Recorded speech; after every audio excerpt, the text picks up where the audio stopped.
여러분 안녕하십니까? NBS 투데이입니다. 기후변화와 농촌 고령화 문제는 우리 농업이 직면한 위기 요인이죠.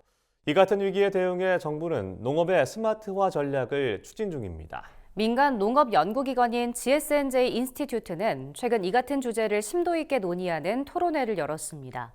전문가들은 수도권을 중심으로 구축된 스마트팜 센터를 지방과 연계할 수 있는 방안을 마련해야 한다고 제언했습니다. 진주영 기자가 전해드립니다.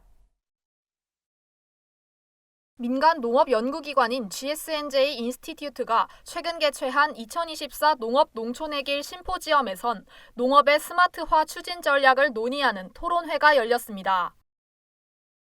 기후변화와 고령화에 따른 인력 부족 문제를 해결하기 위해 정부가 내놓은 대안은 농업의 스마트화입니다. 지난 7월엔 스마트 농업 육성법이 본격 시행돼 스마트팜 혁신밸리를 통한 전문 인력 양성에도 속도를 내고 있습니다. 정부가 추진하는 스마트 농업 전략은 생산의 스마트화와 유통 판매의 스마트화로 나뉩니다. 생산의 스마트화를 이끄는 대표적인 기술은 스마트팜인데 이를 활용하는 이들은 주로 농업에 새로 진입하는 청년 농업인입니다. 그러다 보니 농업 현장에선 자본과 인력 부족 문제가 애로사항으로 꼽힙니다. 이러한 농가들에서 청년들이 스마트팜을 도입하면서 가장 애로를 겪고 있는 것이 시설 관리에 스트레스를 받아갖고 오히려 귀농을 포기하는.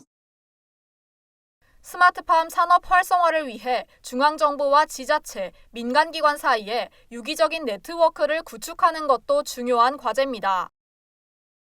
중앙정부는 여러 가지 디지털 스마트팜 센터라든지 이런 부분도 있긴 하지만 지방정부들은 어떻게 가져갈 것인지, 그리고 그런 중앙과 지방의 거버넌스는 어떻게 가져갈 것인지, 민간과 전문가들은 어떤 역할을 할 것인지에 대한 디테일한 그런 거버넌스도 같이 한번 고민할 필요가 있지 않느냐. 농산물 유통구조의 스마트화도 시급한 과제 중 하나입니다. 정부도 농산물 유통 분야 혁신을 위해 지난해 농산물 온라인 도매 시장을 출범시켰습니다.